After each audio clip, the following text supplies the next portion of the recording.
الذي جعل لكم الأرض فراشا والسماء بناء وأنزل من السماء ماء فأخرج به من الثمرات رزقا لكم فلا تجعلوا لله أندادا وأنتم تعلمون. صدق اللہ مولانا العظیم وبلغنا رسوله النبی الامین المعین المبین الکریم ونحن على ذلك لمن الشاہدین والشاکرین والحمد للہ رب العالمین. معزز سامعین کرام، عرض و معروض سے قبل آئیے حصول برکت کے لیے ہم اور آپ مل کر آقائے کائنات مدینے کے تاجدار احمد مصطفیٰ محمد مصطفیٰ روح فدا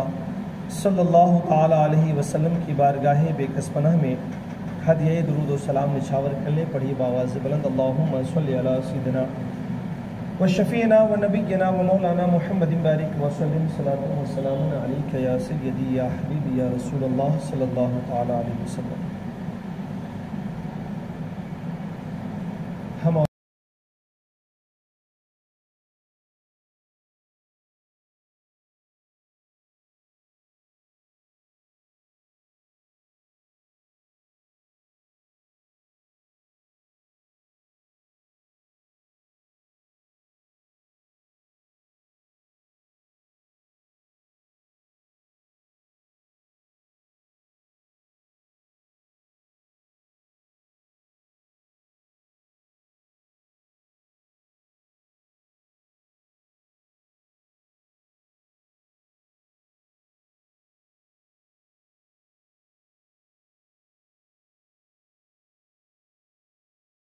جس طریقے سے گرمی بڑھ رہی ہے، یہ موسم کا تقاضا بھی ہمیں اس بات کی دعوت دے رہا ہے کہ کہیں نہ کہیں ہم اپنے اعمال خیر میں، اعمال صالحہ میں وقت اور حالات اور ضرورتوں کو مد نظر رکھیں. چونکہ اسلام کا ایک مزاج ہے کہ عمل کے معاملے میں وہ دو چیزوں پر زیادہ توجہ دیتا ہے.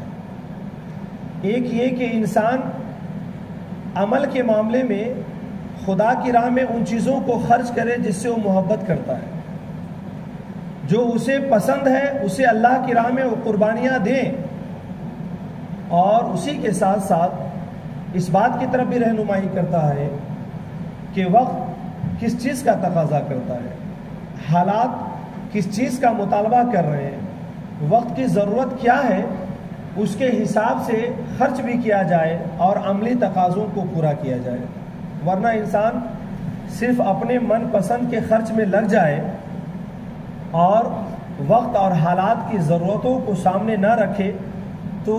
یہ اعمال صالحہ کر کے بھی انسان کا صحیح ضرورتوں کو پورا کرنا نہیں ہوگا. اور انسان صرف ضرورتوں کو پورا کرنے میں لگ جائے لیکن ان چیزوں کی قربانیاں نہ دے کہ جس سے وہ محبت کرتا ہے، تو پھر یہ بندوں کی طرف سے صحیح آزمائش بھی نہیں ہو پائے گی. اس لحاظ سے دونوں پہلو کو لے کر کے چلنا ضروری ہے. ایک تو یہ کہ انسان اعمال صالحہ میں وقت، حالات اور ضرورتوں کا پورا خیال رکھے، اور ساتھ ہی ساتھ اللہ کی راہ میں ان چیزوں کو بھی قربان کرے جسے وہ محبوب رکھتا ہے، جسے وہ پسند کرتا ہے، جسے اپنے جان سے زیادہ عزیز رکھتا ہے. اب چونکہ یہ گرمی کا موسم ہے، ظاہر سی بات ہے کہ یہ موسم کا تقاضا ہے کہ انسان کی جو ضروریات زندگی ہے اس میں سب سے زیادہ ضرورت گرمی کے موسموں میں جس چیز کی بڑھ جاتی ہے وہ پانی کی ضرورت ہے. اور خاص کر کے ہم جس شہر میں رہتے ہیں، ایک تو گرمی زیادہ اور اوپر سے پانی کی قلت زیادہ. لہٰذا ایسے حالات میں اور ایسے ماحول میں ہمارے احباب کو بہت مخلصانہ سوچ رکھنے کی ضرورت ہے، بہت ہی زیادہ اپنے اندر للہیت پیدا کرنے کی ضرورت ہے. اور یہ جو ضرورت ہے پانی کی، اس کو ہم کیسے پورا کر سکتے ہیں، اس پر بھی ہمیں توجہ دینے کی ضرورت ہے. آپ غور کریں کہ پانی انسان کی کتنی عظیم ضرورت اور خدا کی کتنی عظیم نعمتیں ہیں کہ قرآن پاک میں ایک جگہ نہیں درجنوں مقام پر مختلف طریقوں سے مختلف مثالوں سے پانی کی اہمیت کو، پانی کی قدر و قیمت کو اور پانی کی ضرورتوں کو اجاگر کیا گیا ہے۔ صرف اتنا ہی نہیں بلکہ اللہ رب العزت نے جہاں پر اپنی قدرت کاملہ کے دلائل و براہین کو پیش کیا ہے، جہاں پر اللہ رب العزت نے اپنی وحدانیت کا ایمان والوں سے مطالبہ کیا ہے، جہاں پر اللہ کریم نے لوگوں کو رہنے سے باز رہنے کا حکم دیا ہے، ایسے مقام پر بھی رب قدوس نے اپنے دلائل کے طور پر جن چیزوں کو پیش فرمایا ہے وہ پانی کو نازل فرمانا ہے، پانی کا پیدا کرنا ہے، پانی کے ذریعے انسان کی ضرورتوں کو پورا کرنا ہے۔ سورہ بقرہ کی آیت مبارکہ میں ارشاد فرمایا گیا الذی جعل لکم الارض فراشا والسماء بناء وانزل من السماء ماء، کہ اے لوگوں وہی ہے اللہ کی ذات جس نے تمہارے لیے زمین کو بچھونا بنا دیا، وہی ہے اللہ کی ذات جس نے آسمان کو تمہارے لیے عمارت اور شامیانے بنا دیے، وانزل من السماء ماء، اور آسمان سے پانی اتارا، کیوں اتارا؟ فاخرج به من الثمرات رزقا لکم، اور پھر اس پانی کے ذریعے اللہ نے کئی پھلوں کو پیدا فرمایا جس کے ذریعے تم رزق کو حاصل کر سکو۔ آپ اندازہ لگائیں کہ اس آیت مبارکہ میں ایک طرف زمین کے بنانے کا ذکر ہو رہا ہے،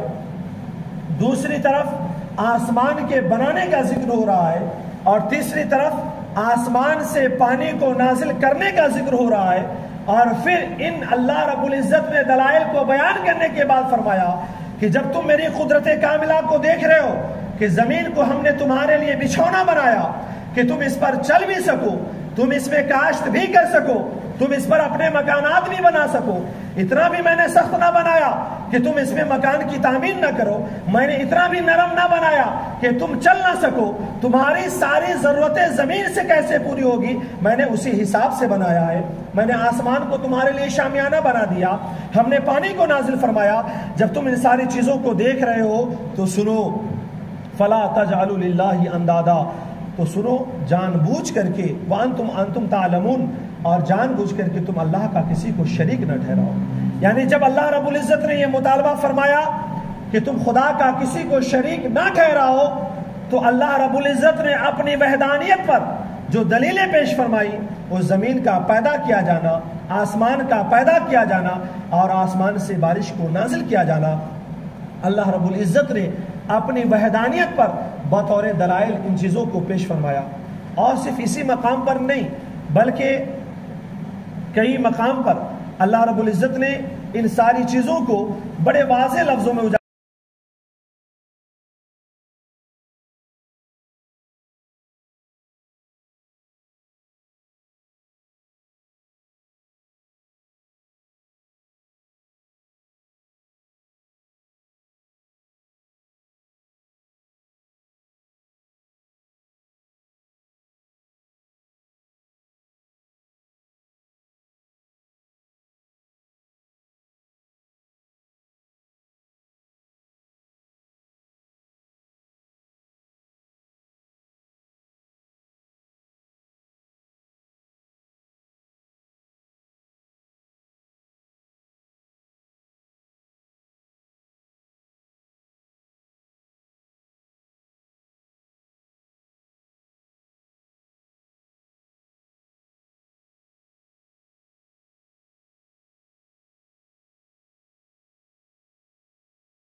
اجاگر یہ کرنا ہے کہ جس طریقے سے موسم گرمی کا ہے، ایسے عالم میں جب انسان اعمال صالحہ کر رہا ہو تو اس موسم کی ضرورت کیا ہے، اس موسم کے مطالبے کیا ہیں، اس موسم کے تقاضے کیا ہیں، اس پر بھی توجہ دینا یہ ہماری ذمہ داری ہے۔ پانی کی اہمیت سے اس کو کوئی انکار نہیں کر سکتا، مگر پانی کے حوالے سے دو چیزوں کو ہمیں مد نظر رکھنا ہے۔ ایک طرف تو یہ کہ پانی کو فضول خرچی سے ہمیں بچانا بھی ہے، اور دوسری طرف یہ کہ پانی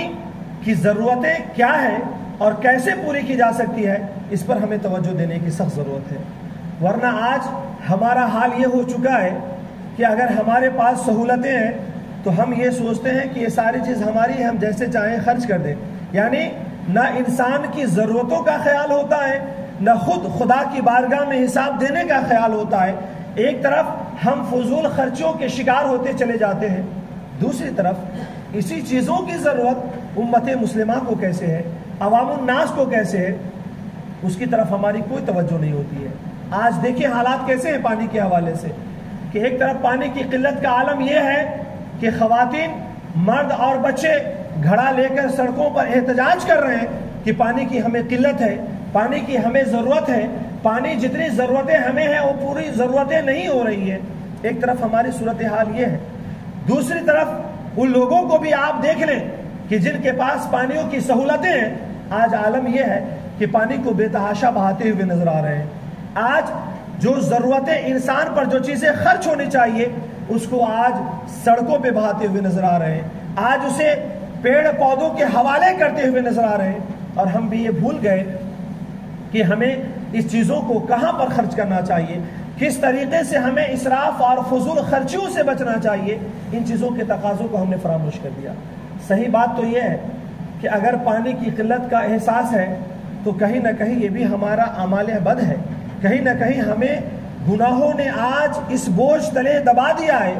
کہ وہ پانی جس کی فراوانی ہونی چاہیے تھی، آج اس کی قلت کے ہم شکار ہو چکے ہیں، آج اس کی ہم تنگی کے شکار ہو چکے ہیں۔ ایک طرف عالم یہ ہے کہ ہمارا کوئی فرد فضول خرچیوں سے بچنا نہیں چاہتا، جس کے پاس بورویل کی سہولتیں ہیں، آج وہ صبح شام اٹھا گھر میں پانی بہا رہا ہے، پیڑ پودوں میں پانی ڈال رہا ہے، سڑکوں پہ یوں ہی پانی بہا رہا ہے، اسے احساس ہی نہیں ہے کہ اس کی ضرورت سڑکوں کو نہیں، پیڑ پودوں کو نہیں، چرند و پرند کو نہیں، بلکہ حقیقی ضرورت جس چیز کو ہے وہ ضرورت انسان کو ہے۔ ایک بات یاد رکھیں کہ جس چیز کی ضرورت پیڑ پودوں کو بھی ہو، جس چیز کی ضرورت چرند و پرند کو بھی ہو، جس چیز کی ضرورت جانوروں کو بھی ہو، جس چیز کی ضرورت انسان کو بھی ہو، لیکن ساری ضرورتوں کو چھوڑ کر سب سے پہلے انسان کی ضرورتوں کو پورا کیا جائے گا۔ کوئی انسان یہ سوچے کہ میں انسان کو کیوں دوں، چرندوں پرند کو ہی میں پانی دے کر کے میں ثواب کما لوں گا، تو یاد رکھ لیجئے ثواب کمانے کا باعث نہیں ہوگا بلکہ انسان کو محروم کرنے کا باعث ہوگا۔ جہاں پر ضرورتیں سارے لوگوں کی ہو وہاں پر سب سے زیادہ جس چیز کو ترجیح دی جائے گی وہ انسان کو دی جائے گی۔ آپ یہ سوچیں گے کہ پیڑ پودوں کو، سڑکوں کو پانی سے نہلا دیا جائے، پرندوں اور درندوں کو ہی پانی پلا دیا جائے، اور ہمارا اڑوس پڑوس گھڑا لے کر یوں ہی پھرتا رہے، تو پھر یہ نہ انسانیت ہے، نہ انسانیت کے تقاضوں کو پورا کرنا ہے، نہ ہی اعمال صالحہ کو ضرورت اور حالات کے حساب سے لے کر کے چلنا ہے۔ اس لحاظ سے ایک طرف ہمیں فضول خرچیوں سے بچانا ہوگا، ورنہ یہی چیزیں ہمارے اوپر عذاب کے طور پر مسلط ہوتی ہوئی نظر آئے گی۔ عالم کیا ہے؟ دیکھیے حالات یہ ہیں کہ جو سرکاری نل کھلتا ہے آج اس کا عالم کیا ہے؟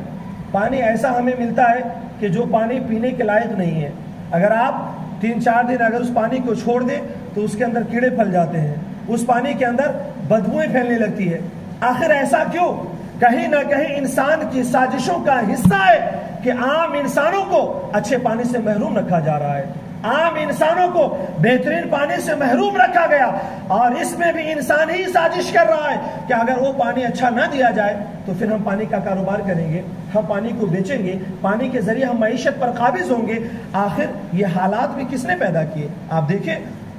کہ جو حکومتی نل کھلتے ہیں، عالم کیا ہے کہ ہر انسان نے اپنے گھر کے سامنے نل لگا رکھا ہے، پائپ کھینچ رکھا ہے، مگر حالات کیسے ہیں؟ اگر نل کھلا ہے تو پانی کی ضرورتیں ہیں تو لے لیا، ورنہ یوں ہی کھلا چھوڑ دیا۔ پانی بہ رہا ہے 10 روپے اور 20 روپے کی انسان ٹوٹیاں لا کے نہیں لگا سکتا ہے، نل نہیں لا کے لگا سکتا ہے گھر کے سامنے۔ وہی گھر کا نل ٹوٹ جائے تو انسان راتوں رات بھاگ کر کے جاتا ہے اور لا کر کے لگاتا ہے۔ لیکن یہ بتائیے کہ آپ نے حکومت کا سامان سمجھ کر کے یوں ہی بہتا ہوا چھوڑ دیا، کیا آپ کی ذمہ داری اور ہماری ذمہ داری نہیں تھی کہ ہم اس کی حفاظت کرتے، ہم اس کی رکھوالی کرتے، ہم اس کو ضائع نہ ہونے دیتے؟ اگر آپ نے اس طرح سے ضائع ہونے دیا تو یاد رکھ لیجئے یہی چیزیں کل ہم پر اور آپ پر تنگ ہو جائے گی، اور کل ہم اور آپ مسائل کے شکار ہوتے ہوئے نظر آئیں گے۔ ایک طرف ہمارے عوام کا حال یہ ہے کہ پانیوں کے معاملے میں فضول خرچی کا شکار ہے۔ اگر وہ صاحب سرطبت ہے، گھر میں بورویل ہے، تو آج پانی کو یوں ہی ضائع کر رہا ہے۔ حکومتی نل کھل رہے ہیں تو عالم یہ ہے کہ یوں ہی کھلا چھوڑ دیا، پانی بہ رہا ہے تو بہ رہا ہے، اسے کوئی فکر نہیں۔ کتنے تو سڑک یوں ہی تباہ ہو گئے کہ پانی کو ہم نے روکا نہیں، نل ہم نے لگائے نہیں، پانی بہتے بہتے سڑکوں کو بھی تباہ کر گیا۔ اس کے بھی ذمہ دار ہم ہوں گے۔ جو چیزیں ہماری ضرورت کی ہیں چاہے وہ حکومت کی کیوں نہ ہو، اس کی حفاظت کرنا، اس کی نگرانی کرنا، اس کی دیکھ بھال کرنا، یہ ہماری ذمہ داری ہے۔ آپ یہ بات یاد رکھیں کہ اسراف اور فضول خرچی پانی پر، چاہے آپ کی ذاتی ملکیت ہو یا حکومتی نل کھلتا ہو، اگر آپ کی وجہ سے وہ پانی بہ رہا ہے تو یہ اسراف فضول خرچیوں میں آپ کو اس کا حساب دینا ہوگا۔ آپ اندازہ لگائیں کہ وضو کرتے وقت بھی اسلام نے یہ مجاز رکھا ہے کہ وضو کرنے کے وقت بھی ضرورت سے زیادہ پانی استعمال نہ کیا جائے، ورنہ وضو کر کے جہاں آپ ثواب کماتے ہیں وہیں پانی زائد بہا کر کے آپ گناہ کے بھی شکار ہو جائیں گے۔ اسلام نے وضو کے اندر بھی فضول خرچیوں کو پسند نہیں فرمایا، حتیٰ کہ عالم یہ ہے کہ حضرت سعد ابن وقاص رضی اللہ تعالیٰ نے آقا کائنات صلی اللہ تعالیٰ علیہ وسلم نے دیکھا کہ سعد ابن وقاص وضو فرما رہے ہیں۔ عام چیزوں کی حالتوں کو چھوڑ دیجئے، وضو کی بات آپ دیکھیں کہ آقا کائنات نے دیکھا کہ سعد ابن وقاص وضو فرما رہے ہیں، مگر وضو میں پانی کو فضول خرچ کر رہے ہیں، زیادہ بہا رہے ہیں۔ میں عرض یہ کر رہا ہوں، طنز کرنا مقصود نہیں ہے، ہمیں بہت احتیاط کرنے کی ضرورت ہے، بہت سوچنے کی ضرورت ہے۔ یہ تو زمانے کی ستم ظریفی ہے اور ہماری کاہلی اور سستی ہے کہ ہمارے لیے نل لگا دیا گیا، جتنی دیر وضو کرتے رہے اتنی دیر تک پانی بہتا رہے۔ کل کا زمانہ ٹھیک تھا کہ آدمی جو ہے نا ایک ڈبے میں پانی لیتا تھا، ایک لوٹے میں پانی لیتا تھا اور پھر اپنے ضرورتوں کے حساب سے وہ پانی کو استعمال کرتا تھا، اور پانی بچ گیا تو میرے آقا نے فرمایا کہ سنو، دو ہی تو پانی ہیں جس کا احترام کرو، کہ ایک آب زمزم ہے جسے کھڑے ہو کے پیو، اگر وضو کا پانی بھی بچ جائے تو اسے بھی کھڑے ہو کے پیو۔ اس وضو سے بچے ہوئے پانی کا یہ احترام کرایا گیا، مگر اب ہمارے پاس وہ مجاز نہیں رہا، نل ہم نے کھول دیا،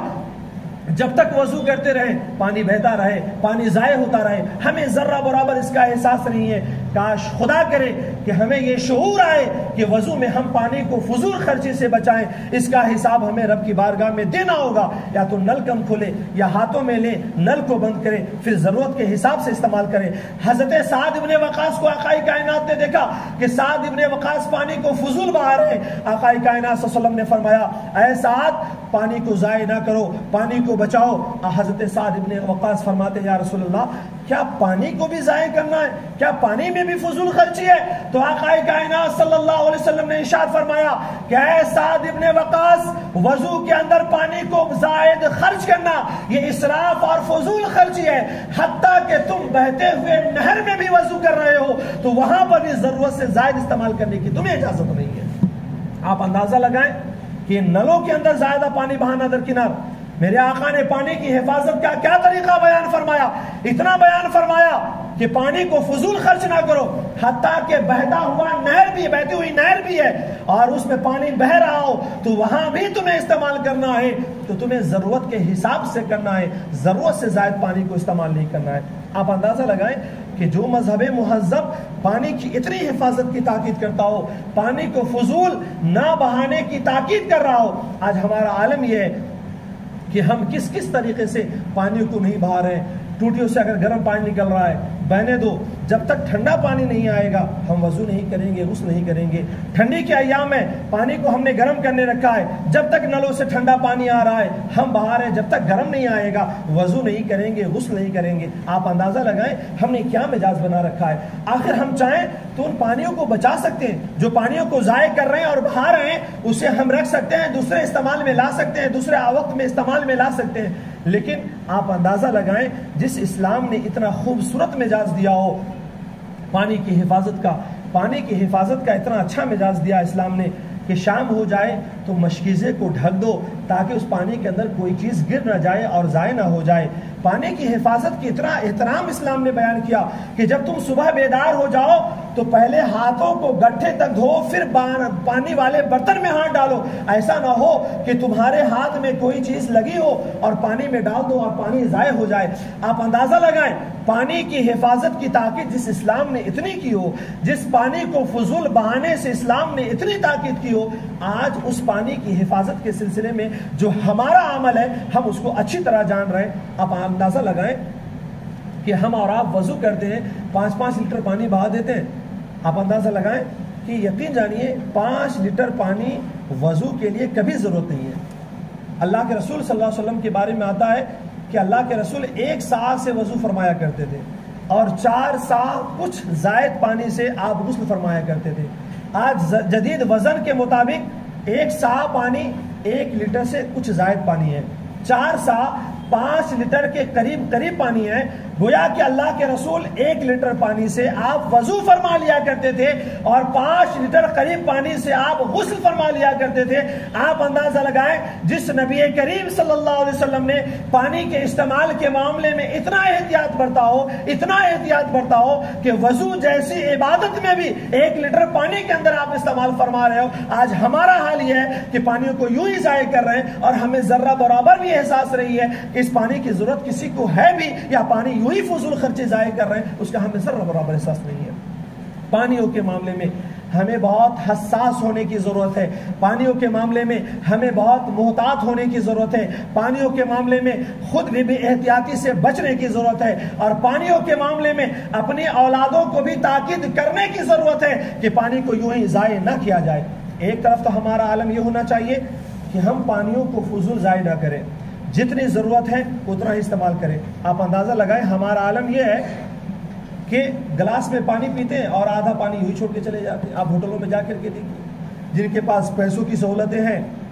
وہ ڈبہ خریدتا ہے، آدھا ڈبہ پانی پیتا ہے اور آدھا چھوڑ کر کے چلا جاتا ہے، دکاندار اسے اٹھا کر کے پھینک دیتا ہے. کیا آپ کو رب کی بارگاہ میں اس کا حساب نہیں دینا پڑے گا؟ آپ کی دولت ہے مگر اس کا یہ مطلب نہیں ہے کہ آپ اپنی دولتوں کو یوں ہی ضائع کریں، فضول میں ضائع کریں. آپ کو بھی اپنی دولت کا حساب رب کی بارگاہ میں دینا ہوگا. پانیوں کے معاملے میں ہمارے پاس فضول خرچی کے معاملے میں بہت ہی بے احتیاطی پائی جاتی ہے. پانی آپ کی ذاتی ملکیت ہو یا حکومتی نل کھلتا ہو، دونوں معاملے میں آپ کو احتیاط کرنا یہ آپ کی ذمہ داری ہے. دوسری طرف پانیوں کے معاملے میں ہمیں ایک چیز کا خیال رکھنا ہے کہ پانی کی ضرورتیں کیا ہیں. اگر اللہ نے آپ کو پیسے دیے، برویل کی سہولتیں ہیں، تو ایسا نہیں ہے کہ پانی کو یوں ہی بہائیں، بلکہ دیکھیں کہ واقعی کوئی اڑوس پڑوس میں ضرورت مند ہے اس کا تو ضرور دیں. ورنہ وہ غریب طبقہ جو صرف نل کھلنے پر اکتفا کرتا ہے، ہمارا حال تو یہ شہر کا کہ ایک ہفتے میں ایک بار نل کھلتا ہے. لوگ پانی کے بغیر کس طریقے سے پریشانیوں کی زندگی جی رہے ہیں ان کو احساس ہے. ہمارے مالدار طبقوں کو اس کا احساس نہیں ہے. لہٰذا اگر ضرورت مند ہو تو آپ اسے اتنا تو احساس دلائیں کہ کم سے کم یہاں سے آپ پانی لے سکتے ہو، بلا تکلف لے سکتے ہو. کیونکہ پانی دینا، ضرورت مندوں پر پانی خرچ کرنا، یہ بھی باعث اجر و ثواب ہے. آقائے کائنات صلی اللہ تعالیٰ علیہ وسلم کی خدمت میں ایک صحابی رسول تشریف لائے. فرمایا یا رسول اللہ، میں نے اپنی جانوں پر ظلم کیا ہے، میں نے کثرت سے گناہ کیے ہیں. میرے آقا نے فرمایا کہ سنو، جاؤ پانی کثرت سے لوگوں پر خرچ کرو، ضرورت پانی کی جس کو ہے اسے پورا کرو، اللہ کریم تمہارے گناہوں کو معاف فرما دے گا. اور صرف اتنا ہی نہیں، میرے آقا کائنات صلی اللہ علیہ وسلم نے ارشاد فرمایا کہ 2 شخص صحرا میں سفر کر رہے تھے، جنگل بیابانوں میں سفر کر رہے تھے. اس میں سے ایک گنہگار تھا، ایک نیکوکار زاہد و عابد انسان تھا. مگر جب صحرا میں پہنچے، جنگل و بیاباں میں پہنچے تو نیک انسان کا پانی ختم ہو گیا، پانی گنہگار کے پاس موجود تھا. اور نیکوکار اتنا قریب پہنچ گیا کہ پانی کے بغیر اس کی جان ہلاکت میں پڑ جائے. تو میرے آقا کائنات فرماتے ہیں کہ اس گنہگار نے اس کو پانی پلا کر کے اس کی جان بچا لی. میرے آقا فرماتے ہیں اس گنہگار کو اللہ کریم جنت کی بشارت سناتا ہے صرف اس نیک عمل کے صدقے میں. آپ اندازہ لگائیں کہ پانی کی پھر کیا قدر و قیمت ہے. بلکہ بخاری کی واضح روایت ہے کہ کسی شخص کو جب پیاس لگی تو کنویں کے اندر اترا، اپنی پیاس جب بجھا کر کے باہر نکلا تو دیکھا کہ پیاس کی شدت سے کتا کیچڑ کو چاٹ رہا ہے. تو پھر وہ کنویں میں واپس اترا، اپنے موزے کو نکالا، موزے میں اس نے پانی بھرا، موزے کو منہ سے پکڑا اور پھر باہر نکل کے آیا اور اس موزے کو اس کتے کے منہ میں اڈیل دیا. میرے آقا فرماتے ہیں اس عمل کے صدقے اللہ تعالیٰ اس کی مغفرت فرمائے گا. آپ اندازہ لگائیں کہ آخر پانی کے ذریعے کسی کی خدمت کرنا یہ کتنا بہترین عمل ہے، کتنا اچھا عمل صالحہ ہے کہ ہم دوسروں کی خدمت کر کے نیکیاں بھی کما سکتے ہیں، اجر و ثواب بھی کما سکتے ہیں، اپنے گناہوں کو معاف بھی کرا سکتے ہیں. مگر عالم یہ ہے کہ ان حالات میں بھی آج ہم پانیوں کو فضول ضائع کریں، صرف اپنی ذات پر خرچ کریں، ضرورت مندوں کو محروم رکھیں. واقعی یہ دانش مندی نہیں ہے. پانیوں کے ذریعے ہم کتنا فائدہ اٹھا سکتے ہیں۔ حضرت عبداللہ ابن مبارک رضی اللہ تعالیٰ عنہ کی خدمت میں ایک شخص آیا اور وہ کہتا ہے کہ حضور 7 سالوں سے گھٹنے کے درد میں مبتلا ہوں لیکن مجھے نجات نہیں مل رہی ہے۔ حضرت عبداللہ ابن مبارک فرماتے ہیں کہ کسی ایسی جگہ چلا جا جہاں پر پانی کی قلت ہے، لوگوں کو پانی کی ضرورتیں ہیں، وہاں پر جا کر لوگوں کے پانی کی ضرورتوں کو پورا کر، اللہ تعالیٰ تیرے گھٹنے کے درد کو دفع فرما دے گا۔ وہ شخص کہتا ہے کہ میں ایسی جگہ چلا گیا جہاں پر پانی کی ضرورت تھی، میں نے کنواں کھودوایا اور میں نے پانی لوگوں میں تقسیم کی، دھیرے دھیرے اللہ کریم نے اس عمل کے صدقے میں جس 7 سال سے جس مرض میں مبتلا تھا اللہ نے اسے دفع فرما دیا۔ تو آپ اندازہ لگائیں اور خود بھی پانیوں کی قدر و قیمت کو دیکھیں تو صحابہ کے عمل سے، رسول پاک کے عمل سے، خود مدینہ المنورہ میں جب پانی کی ضرورت تھی تو حضرت عثمان غنی رضی اللہ تعالیٰ عنہ کو فرمایا گیا کہ سب سے بہترین صدقہ تمہارے لیے ہے کہ تمہیں اللہ نے دولتیں دی ہے، کنواں کھود کر کے اسے لوگوں کے لیے وقف کر دو، خرید کر کے لیے وقف کر دو۔ خود آپ حضرت سعد ابن عبادہ رضی اللہ تعالیٰ عنہ کو دیکھیں کہ جب والدہ کا انتقال ہوا تو آقا کائنات کی خدمت میں حاضر ہوئے، فرمایا یا رسول اللہ میں اپنی ماں کے ایصال ثواب کے لیے صدقہ کرنا چاہتا ہوں، کون سا صدقہ بہتر ہوگا؟ تو میرے آقا نے فرمایا کہ سنو، کنواں کھود کر کے تم اس کا پانی عام لوگوں کے لیے وقف کر دو، صدقہ کر دو۔ فحفر بیرا فقال لهذه لام سعد، فرمایا کہ انہوں نے کنواں کھودا، کنویں کے سامنے کھڑے ہوئے اور فرمایا کہ یہ پانی ام سعد کے ماں کے لیے کہ سارا ثواب اسے پہنچے۔ تو آپ اندازہ لگائیں کہ پورے احادیث کی تاکید ہمیں یہ بتاتی ہے کہ ایک طرف ہمیں پانی کی فضول خرچیوں سے بھی بچنا ہے اور دوسری طرف پانی کی ضرورتیں جہاں پر ہے وہاں ہمیں استعمال بھی کرنا ہے۔ گرمی کی نیتوں سے، برکتوں کی نیت سے، گناہوں کی مغفرتوں کی نیت سے، اجر و ثواب کے حصول کی نیتوں سے، مرض کے دفاع کی نیتوں سے کوشش کریں کہ لوگوں پر پانی کی اگر ضرورتیں ہیں تو اسے پورا کیا جائے، پرندوں کو بھی ڈالا جائے، چرندوں کو بھی ڈالا جائے، گھاس اور پودوں کو بھی ڈالا جائے، مگر ان ساری چیزوں سے زیادہ انسان کو اپنی ترجیحات میں شامل کرے۔ ایسا نہ ہو کہ ایک طرف ہمارا مالدار طبقہ پانی کو فضول بہا رہا ہو، دوسری طرف ہمارا غریب طبقہ گھڑا لے کر کے سڑکوں پہ پھر رہا ہو۔ اس کو بھی آپ دفاع کریں، اس کی کوشش کریں کہ لوگوں تک صحیح پانی پہنچایا جائے۔ اس کے ساتھ ہی ساتھ گرمی کے ایام میں اگر اللہ توفیق دے تو حسن نیت سے گھروں کے سامنے پانی گھڑا میں ڈال کر کے رکھیں تاکہ کوئی ضرورت مند گزر رہا ہو وہ پیاس اپنی بجھائے اور آپ کو دلی دعاؤں سے نوازے۔ ساتھ ہی ساتھ اللہ اگر توفیق مختلف مسجدوں میں پانی کا انتظام کریں، مختلف ہاسٹلوں میں جہاں پر بچے رہتے ہیں، چاہے وہ اسکول کے ہاسٹلس ہو یا مدرسوں کے ہو، آپ وہاں پر پانی کا انتظام کریں۔ بالخصوص پانی کے لیے اب گرمی کے ایام میں آپ دیکھیں ہوں گے جو مزدور طبقہ ہے جو تعمیراتی کام میں آزو بازو میں لگا ہوا ہوتا ہے وہ پانیوں کی تلاش میں ادھر ادھر جاتے ہیں، بالخصوص وہ مسجدوں میں آتے ہیں۔ یقینی طور پر یہ بہت بڑی ضرورت ہوگی کہ مسجدوں میں، سڑکوں پر، گھروں کے سامنے، ہاسٹل وغیرہ میں پانی کا انتظام کیا جائے۔ اگر اللہ نے سہولت دی ہے تو ضرور کریں کہ یہ آپ کے لیے بہت ہی اجر و ثواب کا باعث ہے، دنیا اور آخرت میں سرخ روئی کا سبب ہے۔ پیغام یہی دینا ہے کہ پانیوں کے معاملے میں فضول خرچیوں سے بچے اور وہی پانیوں کو بچا کر کے جو ضرورت مند ہے ان کے اوپر آپ صرف کریں۔ اللہ کریم اس کے صدقے میں دنیا اور آخرت